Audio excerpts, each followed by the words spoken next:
네, 지금부터는 깨달음과 도노 세 번째 강의, 도노를 둘러싼 진실들에 대해서 좀 얘기를 해봅시다. 우선 도노라는 것은요, 깨달음으로 가는 길입니다. 길이 도노인데, 보통 사람들이 길이라고 하는 것은, 길은 우리를 목적지로 인도하는 거잖아요. 그러니까 사람들이 이렇게 하면 저 목적지에 가겠다고 생각하고 가면은 목적지에 반드시 이르죠. 그게 길인데, 이 도노라는 길은 인간이 그렇게 추정해서 갈 수 있는 길이 아니라는 것입니다. 여기는 인간 그 이상의 무엇이 있다는 거. 예. 그래서 뭐랄까요, 우리가 어떤 이런저런 명상 방법을 통해 가지고 수행을 해가면 깨우침을 얻는다. 또 이런 명상만 가지고 안 되고 거기에 고행을 더 붙여야 한다. 라고 이렇게 주장하면서 그걸 마치 깨달음으로 가는 길인 듯이 제시할 수 있는 것은 없다는 겁니다. 왜냐하면 도노는 초인과적이다. 이게 이제 답이 될 수 있죠. 인과를 가는 것은 이것이 있어 저것이 있다는 거죠. 이렇게 하면 저런 결과가 온다라는 게 인과입니다. 이렇게 수행하면은 깨달음을 얻는다.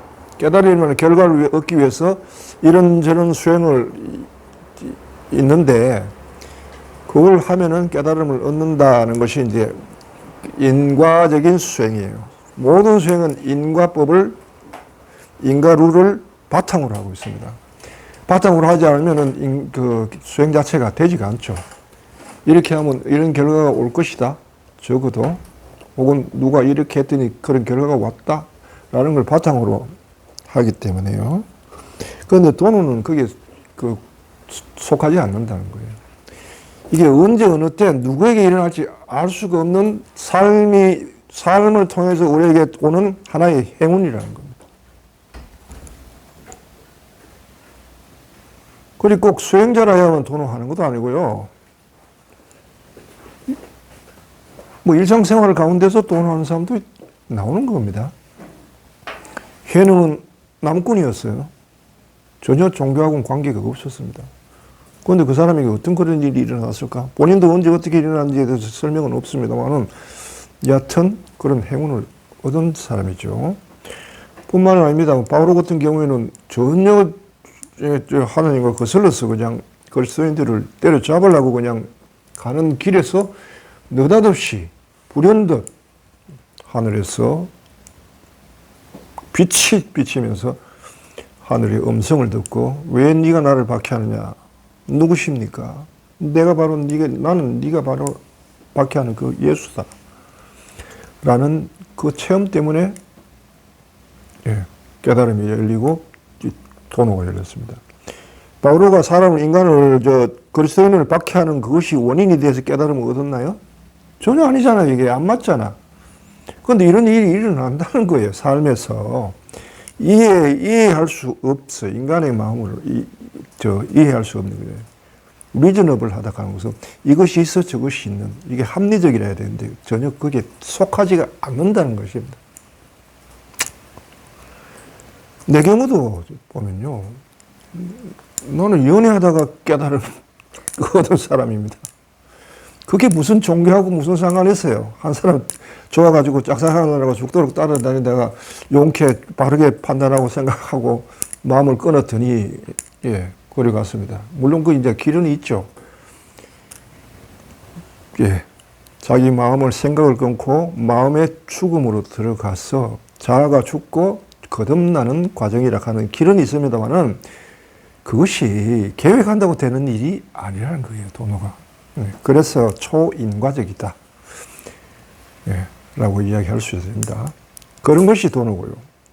그러니까 이런저런 수행을 통한다. 화두 창구를 하면 된다면, 공안 창구를 하면 도노한다.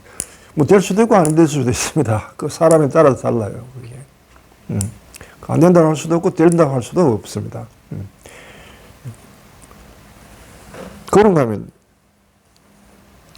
도노한 사람은 자기도 모르게 불현듯이 자기에게 이런 행운이 닥쳤기 때문에 자기한테 닥친 일에 대해서 굉장히 궁금해하는 질문이 나오는 겁니다.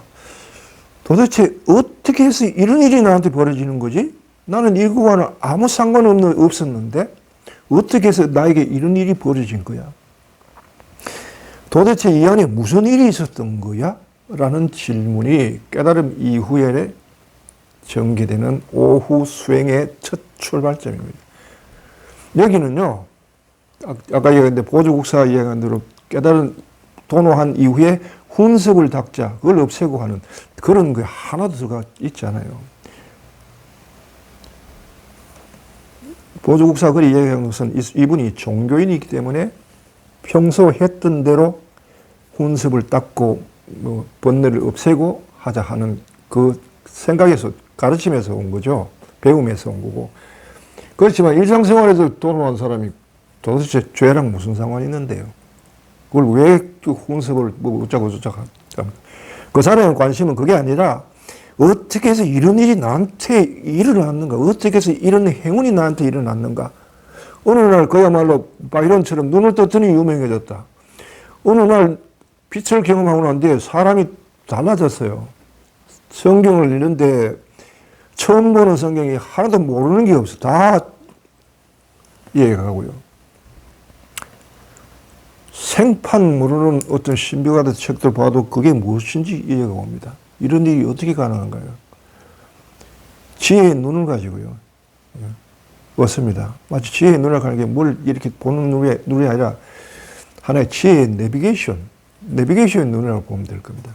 하나의 이게 점차 자신 속에 하나의 그 뭐랄까요? 바탕에 내비게이션이 깔린 거랑 똑같아요. 무엇인데 착 보면 이것이 무엇인지 어디에서 속하는지 어떤 역할을 하는지 하는 그것이 한꺼번에 가름할 수 있는 그런 지혜의 눈이 생기는 게 되죠. 뿐만 아니라 도난 사람은 그래서 이제 어떻게 나한테 이런 일이 일어났는가 하는 것이 평생을 좌우하는 화두가 됩니다. 그리고 그 화두를 가지고요. 내 경우는 내가 좀 둔해서 그런지 모르지만 40년간을 닦아서 공부했습니다. 주제가 뭐냐? 도대체 내 안에 무엇 일어난 일이 그 깨달음을 그 체험할 때 그 안에 무엇이 일어났는지 그 과정 속에서 내가 기억하는 것들이 무슨 뜻인지 그걸 알아듣는데 무려 40년 걸렸어요. 그 다음 또 하나는 뭐냐면 에너지. 어떤 에너지냐? 평생을 써도 이게 그 공부하는데 열정이 식지 않는 에너지를 줘요. 이 체험이. 지금도 옛날 40년 전에 그 열정과 지금도 다르지 않습니다. 진리를 향해서 온몸을 바쳐서 깨우치고 그걸 하기 위해서 투신하고자 하는 열정은 지금도 여전하단 말이에요. 이거는 뭐 원자로도 아니고, 예. 평생을 써도 식지 않는 에너지를 이 도노라는 체험이 줍니다. 평생을 좌우하는 화두를 주고요. 평생을 써도 다 하지 않는 에너지를 줍니다. 그리고 어떤 지혜에 관한 글이나 경전도 다 읽어서 이해할 수 있는 지혜의 눈을 줍니다. 한 종교에만 속하지 않고요. 각 종교에 표현된 것들, 깨달음에 관한 이야기, 내용들은 보면 알고 좀 낯선 거라도 조금 음미하면은 그게 무슨 뜻이라 하는 게 금방금방 이해가 되는 거죠. 자, 그렇게 얻어집니다. 예. 그게 이제 도노를 한 사람들에게 나란 특색 두 번째고요. 세 번째, 도노하는 사람들에게는 서성이 생깁니다. 이 서성은 인간의 서성이 아니고요. 자기 안에 계시고 자기의 영적 서성입니다. 분명히 서성이 계시고요. 서성이 그 이후의 삶을 깨달음 이후의 삶, 오후행, 수행, 삶을 인도하십니다. 물론 이 사람이 도노한 이후에 모든 것이 구족된 건 아니에요. 아직까지 그 세계에 대해서 앞선 사람들이 그 전에 공부해 놓은 것들 모든 그 온갖 개념들 영적인 것을 인간적 언어로 개념화해 놓은 것들, 그런 것을 공부를 해야 되고요. 뿐만 아니라 스승은 이때부터 명상을 가르칩니다. 나는 깨달음 얻기 전에는 명상을 해본 적이 없어요. 성경도 읽은 적도 없고요. 전혀 종교적이지도 않았습니다. 그런데 이후에는, 깨달음 이후에는 성경에 대한 목마름이 있었고, 성경을 읽고, 그 다음에 명상을 스스로 했어요. 하게 되고, 명상을 하게 되면 안에서 이렇게 하라 저렇게 하라고 가르쳐 줄 분이 계셔요. 그럼 그대로 하면 그대로 결과가 납니다.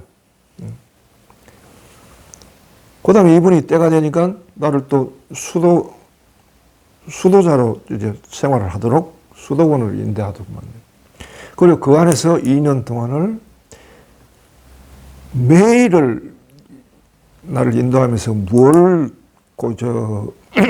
공부해야 되는지 그걸 알려주시고, 그 다음에 깨우쳐 주시고, 정말 바빴습니다. 2년 동안은. 그래서 영적인, 이제, 당신하고 영적인 교류를 할 수 있는, 이제, 그거를 이제 준비시켜주기 위해서 명상을 공부시켜주고요. 그 다음에는 영감을 주시고, 체험을 주시는데, 그거를 인간의 언어로 개념화하는 과정, 이 작업을 하도록 만듭니다. 예.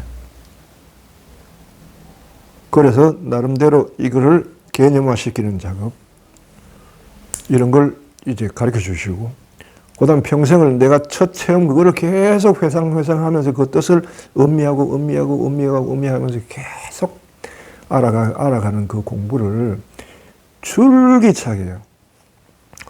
한 번도 내가 어떤 공부를 하겠다는 계획은 세워본 적이 없지만은 40년 동안 공부가 끊어진 적이 없고, 열정이 식은 적이 없고, 명상이 한 번도 안 된 적이 없고, 이거는 바로 도노란 체험 이후에 오는 하나의 혜택이라고 할까요? 예, 하나의 본성이죠. 영적 인간의 본성을 자리하는 것입니다. 그리고 또 이제 네 번째는 뭐냐고 하면, 도노 체험은 모두 같지 않다는 겁니다.